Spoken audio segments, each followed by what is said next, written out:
নমস্কাৰ বন্ধু বান্ধৱীসকল, ঘৰুৱা দিহালৈ স্বাগতম জনাইছোঁ। মহালয়া আৰু দুৰ্গা পূজাৰ আগতে ঘৰৰ পৰা বাহিৰ কৰক এই বস্তু, নহ'লে মা দুৰ্গা অসন্তুষ্ট হ'ব, মা লক্ষ্মীও আঁতৰি যাব। বন্ধু বান্ধৱীসকল, হিন্দু ধৰ্মত মহালয়া আৰু দুৰ্গা পূজাৰ বিশেষ মহত্ব আছে।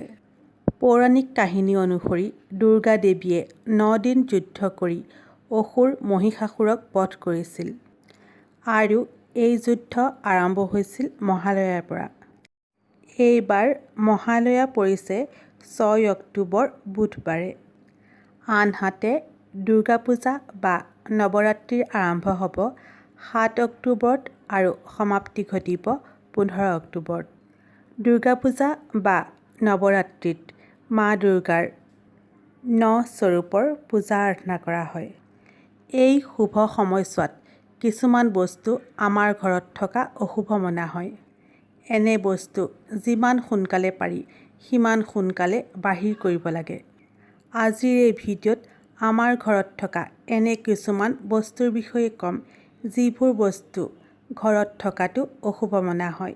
বন্ধু বান্ধৱীসকল, ভিডিঅ'টো চাই ভাল লাগিলে এটা লাইক কৰিবলৈ নাপাহৰিব। ঘৰুৱা দিহা চেনেলটো যদি প্ৰথমবাৰলৈ চাইছে, চেনেলটো ছাবস্ক্ৰাইব কৰি ল'ব আৰু কাষতে থকা বেল আইকনটো প্ৰেছ কৰি দিব, যাতে আহিব লগা নতুন নতুন ভিডিঅ'বোৰ প্ৰথমেই চাব পাৰে। তেনেহ'লে পলম নকৰি জানো আহক, মহালয়া আৰু দুৰ্গা পূজাৰ আগতে কোনবোৰ বস্তু আমাৰ ঘৰৰ পৰা বাহিৰ কৰিব লাগে। 1 নম্বৰতে ঘৰত থকা মকৰা জাল, এলান্ধু আদি অতি সোনকালে চাফ চিকুণ কৰক।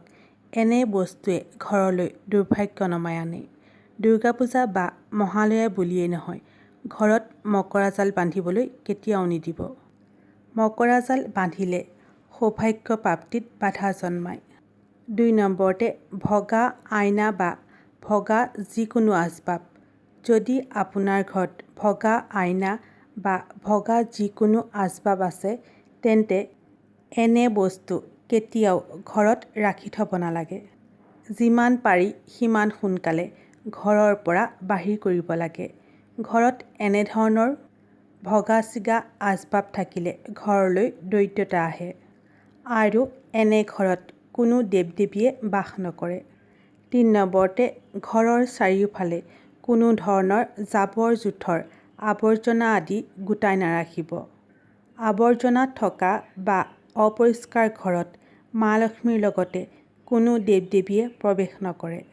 যিহেতু নৱৰাত্ৰি বা দুৰ্গা পূজা আহি আছে, এই পবিত্ৰ তথা শুভ সময়ছোৱাত ঘৰখন সম্পূৰ্ণ পৰিষ্কাৰ পৰিচ্ছন্নকৈ ৰাখি শ্ৰদ্ধা ভক্তিৰে মা দুৰ্গাৰ পূজা কৰিলে মা দুৰ্গা সন্তুষ্ট হয় আৰু অসীম কৃপাপ্ৰাপ্তি হয়।